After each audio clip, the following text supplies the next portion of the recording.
Sejarah masuknya Islam ke Provinsi Sumatera Selatan dimulai pada abad ke-13 ketika para pedagang Muslim dari Gujarat, India mulai berdagang di wilayah ini.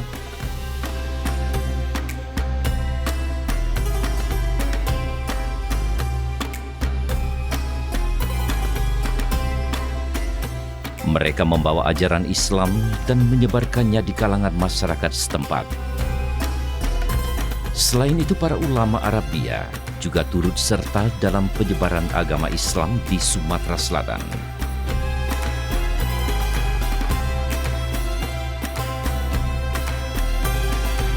Pada abad ke-18, kerajaan-kerajaan Melayu Islam berperan penting dalam menyebarluaskan agama Islam di Sumatera Selatan. Mereka mengirimkan ulama dan dai untuk menyebarkan agama Islam di wilayah-wilayah yang belum terjangkau.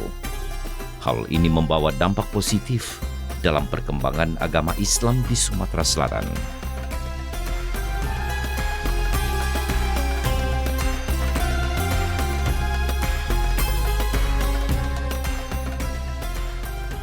Sejarah penyebaran agama Islam di Sumatera Selatan melalui jalur transportasi sungai diperkuat adanya sejarah Ki Muara Ogan beserta peninggalannya, yaitu Masjid Ki Muara Ogan dan Masjid Lawang Kidul.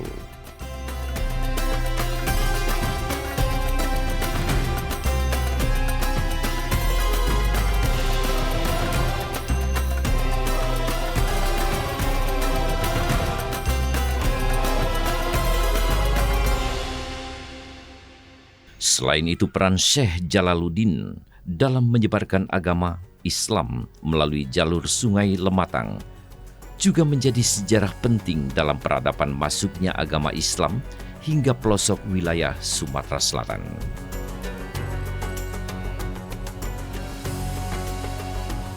Syekh Jalaluddin merupakan tokoh agama Islam yang terkenal di Sumatera Selatan, terutama di Kabupaten Muara Enim. Beliau adalah tokoh Islam yang pertama membawa ajaran agama Islam di Kabupaten Muara Enim melalui jalur Sungai Lematang.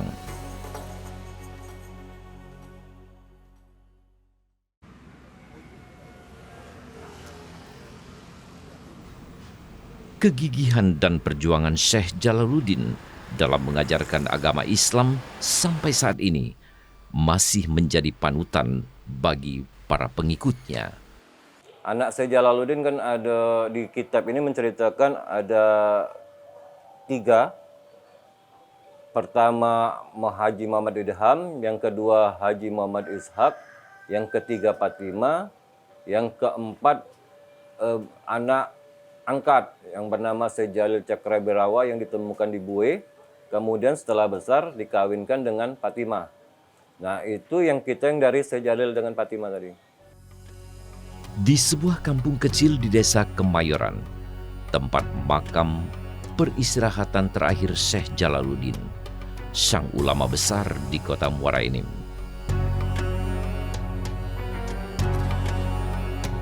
Kabupaten yang memiliki semboyan, serasan sekundang, termasuk kawasan religius di Provinsi Sumatera Selatan.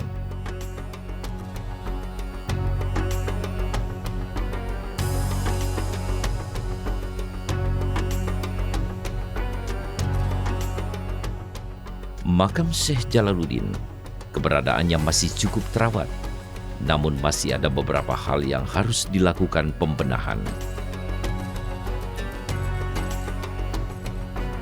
Makam ini berada dalam sebuah pondok dengan ukuran lebih kurang 5 kali 5 meter persegi.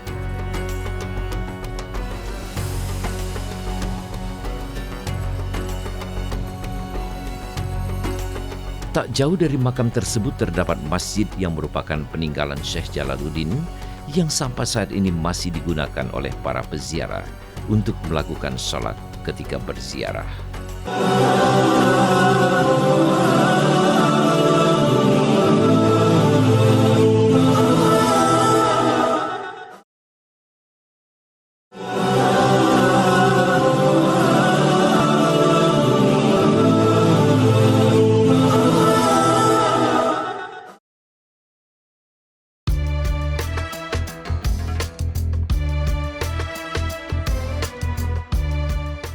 Salah satu desa yang menjadi tempat singgah Syekh Jalaluddin dalam menyebarkan agama Islam adalah Desa Benakat.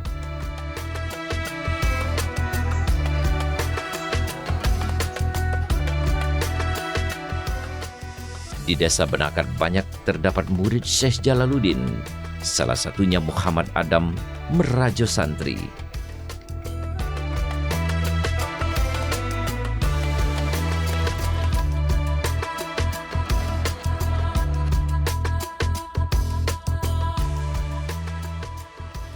Peninggalan Syekh Jalaluddin yang sampai saat ini masih terjaga adalah tulisan Arab gundul yang ditulis pada kulit kayu keras yang mengandung arti perjalanan Syekh Jalaluddin dalam menyebarluaskan ajaran agama Islam. Ini satu dari kulit kayu khas yang berisi tulisan tentang yang menceritakan tentang perjalanan Syekh Jalaluddin. Ini terdiri dari 2 buku dengan panjang. Yang pertama ini sekitar 2 meteran. Yang kedua ini sekitar ada 6 lipatan. Ini di buku ini didapat dari keluarga kami yang bernama Naleni. Dulu dia yang megang. Kemudian karena kini kita pengen angkat cerita Syekh Jalaluddin, maka diserahkan ke kita lagi menceritakan Syekh Jalaluddin yang menyebarkan agama Islam di Muarinim pada tahun 1312. Kemudian dia meninggal pada tahun 1422 dan dimakamkan di daerah Samat.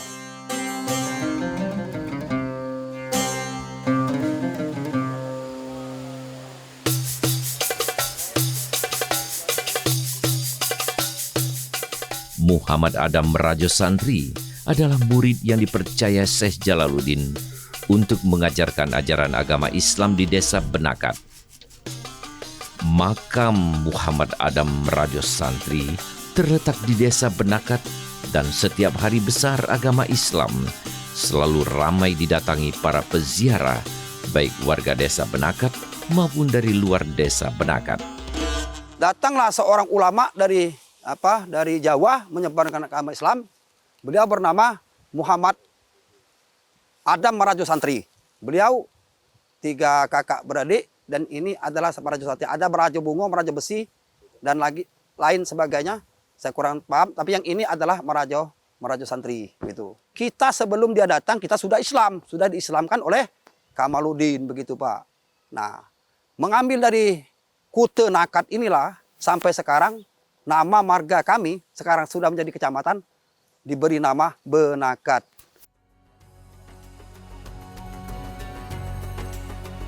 Makam ini diselimuti kain kelambu berwarna kuning yang terletak di dalam sebuah pondok di ujung Desa Benakat.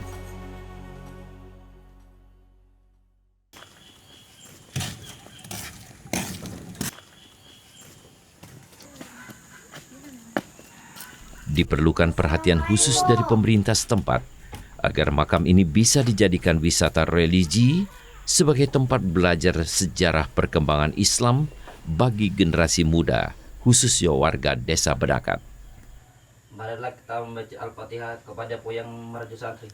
Al-Fatihah. Sampai saat ini, tradisi yang mewarisi warga Desa Benakat adalah pada saat sebelum melangsungkan pernikahan, kedua mempelai wajib berziarah ke makam Muhammad Adam merajo santri.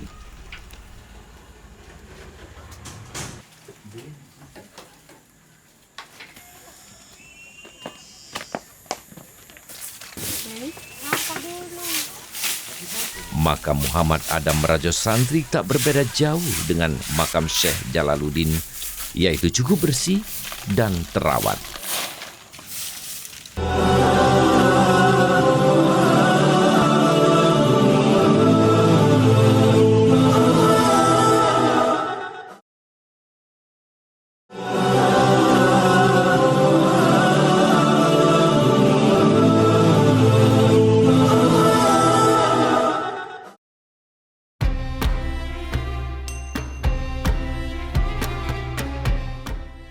Wilayah Sumatera Selatan memiliki 9 sungai besar, sehingga dikenal dengan Batanghari 9.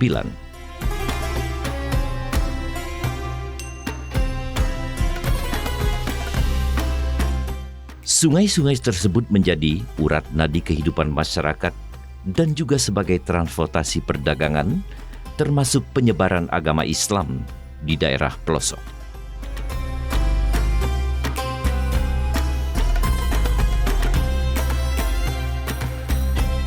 Sungai Lematang misalnya, mengalir di tengah-tengah aliran sungai lainnya.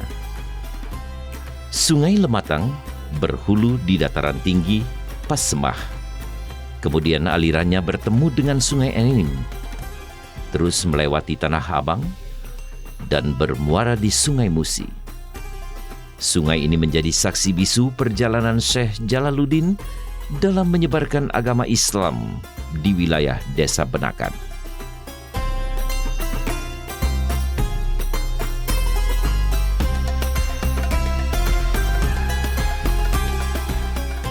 Masyarakat meyakini bahwa sungai ini tempat berdiamnya Syekh Jalaluddin pada awal masuk di Desa Benakat.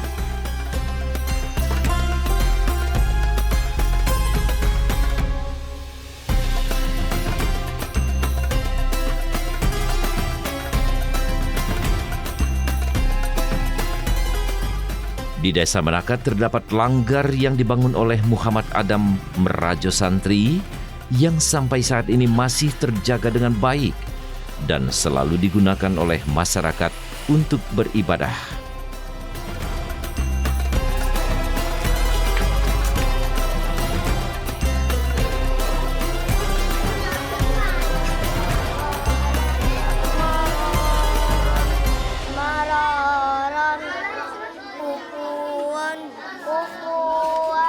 Bangunan yang masih terawat dan tampak asli walaupun ada sedikit perubahan warna dikarenakan termakan usia.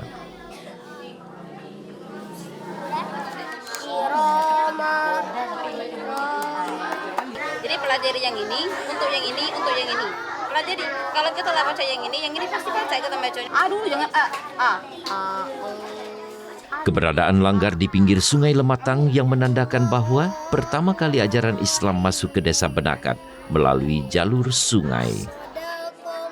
Muhammad Adam Merajo Santri pada abad berikutnya yang memang sudah tertata di sini, sudah tertata. Nah, beliau singgah di muara Sungai Benakat. Kalau muaranya di sana, Pak. Ini Sungai Lematang. Bentuknya seperti keliling tadi, Pak. Sudah saya bilang, keliling bentuknya itu. Nah, dipotong di jembatan yang besar itu dulunya parit itu, Pak. Untuk apa? Untuk memotong Lematang dari hulunya itu ke hilir Lami Pasai. Sekarang sudah jadi bentuk Lematang. Ini sudah mati istilahnya, yang mati di sana. Kalau ini kan aliran Sungai Benakat langsung ke muara seperti itu.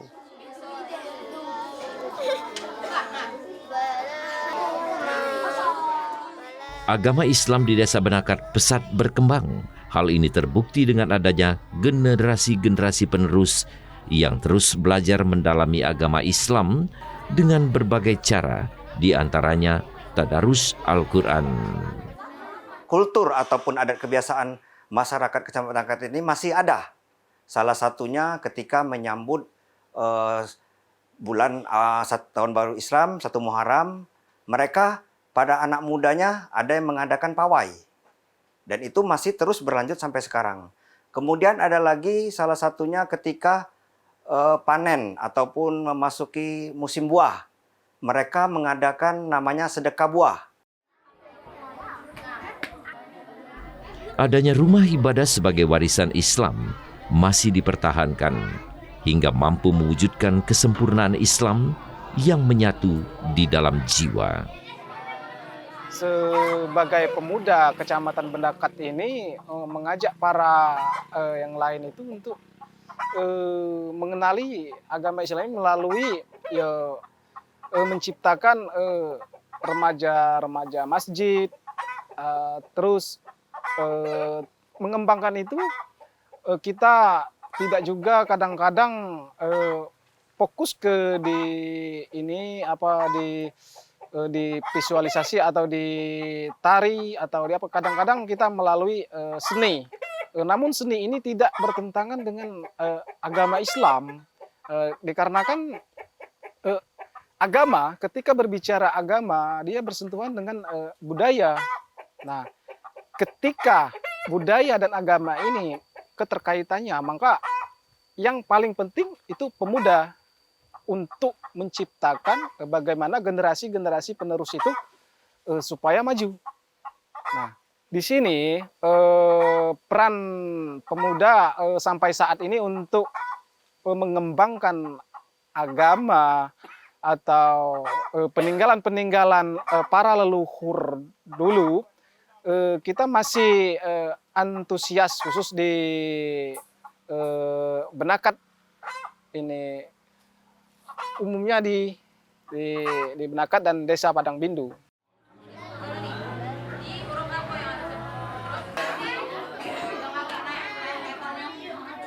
Di tengah gempuran tantangan akhir zaman, penguatan nilai-nilai Islam senantiasa harus terus disiarkan melalui aktivitas yang dilakukan di masjid-masjid, rumah Quran, dan lembaga pendidikan.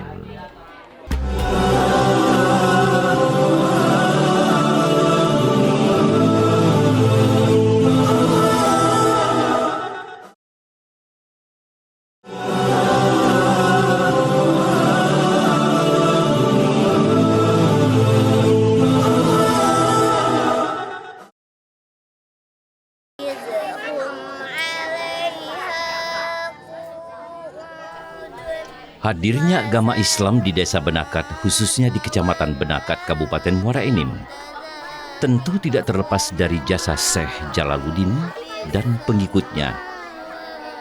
Mendalami kajian Islam dan Al-Quran adalah salah satu upaya untuk lebih menguatkan kepercayaan kepada generasi muda, khususnya kepada anak usia dini, akan agama Islam. Salah satu yang kerap dilakukan adalah pengajian dan proses baca tulis Al-Quran beserta zikir dan wirid yang dilakukan siang serta malam di rumah ibadah Taman Pendidikan Al-Quran. Di samping itu, kegiatan sanggar seni juga kerap mengaplikasikan sejarah masuknya Islam di Benakat melalui tari dan pertunjukan drama kolosal. Kegiatan ini bukan hanya mengajar ngaji saja, tapi banyak pelajaran-pelajaran yang kita lakukan baik di malam hari maupun di siang hari. Jadi untuk siang hari ini mungkin anak-anak dari SD sampai ke kelas 1 SMP. Untuk malam hari kita lakukan itu khusus untuk anak-anak yang sudah menginjak remaja. Kita lakukan wirid, bacaan rotib, dan tambahan-tambahan pelajaran yang penting untuk anak-anak remaja ketahui, seperti fikih, tauhid, dan lain-lainnya. Sebagai pemuda, mengajak tokoh-tokoh masyarakat, tokoh agama berdiskusi, bercerita bagaimana supaya pengembangan agama Islam ini mudah diterima. Saya sebagai pemuda tentunya mempunyai ide. Dia melalui, kadang-kadang kita menceritakan melalui seni atau melalui seni teater untuk mengenalkan para tokoh atau mengenalkan para leluhur tadi. Nah, jadi ketika itu sudah dikenalkan dengan masyarakat, sebagian masyarakat itu kadang-kadang belum tahu siapa nama pejuang agama Islam di Benakat atau kapan masuknya peradaban Islam di Benakat. Nah, kita mengembangkan ini mungkin tidak dalam suatu forum atau di pengajian, kita melalui seni. Namun di sini kita tetap tidak bertentangan dengan apa yang kita visualisasikan. Kita mengenalkan nama, mengenalkan asal usul penyebaran itu, tahun berapa itu. Nah, jadi ketika kita sudah divisualisasikan ke masyarakat, nah masyarakat ini menangkap itu yang belum tahu tadi, dari kecil sampai besar tadi mudah.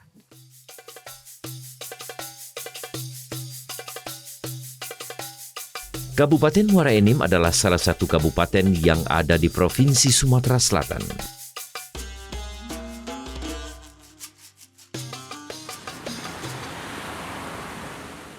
Pada masa Hindia Belanda, kehadiran marga-marga di sepanjang Sungai Enim, mulai dari marga Semendo Darat sampai ke marga Tamblang Patang Puluh Bubung, sudah berdiam di sini.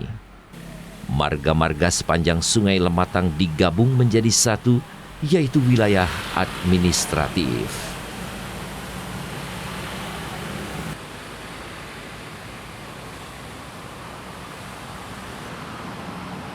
Wilayah administratif Kabupaten Muara Enim memiliki 20 kecamatan, terdiri 326 desa dan kelurahan, yaitu 310 desa dan 16 kelurahan.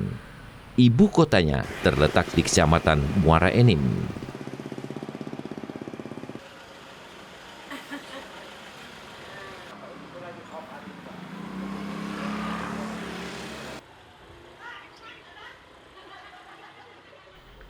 Mayoritas penduduk Kabupaten Muara Enim adalah pemeluk agama Islam. Hal ini dibuktikan dengan adanya ulama-ulama besar yang ada di kota Muara Enim.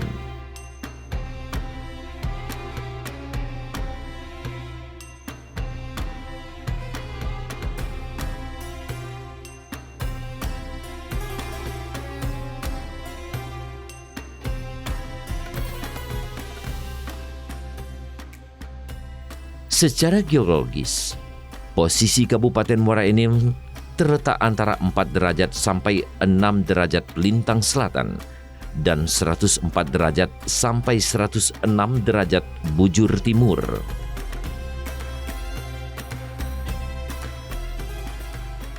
Kabupaten Muara Enim merupakan daerah agraris dengan luas wilayah 7,483,06 km persegi.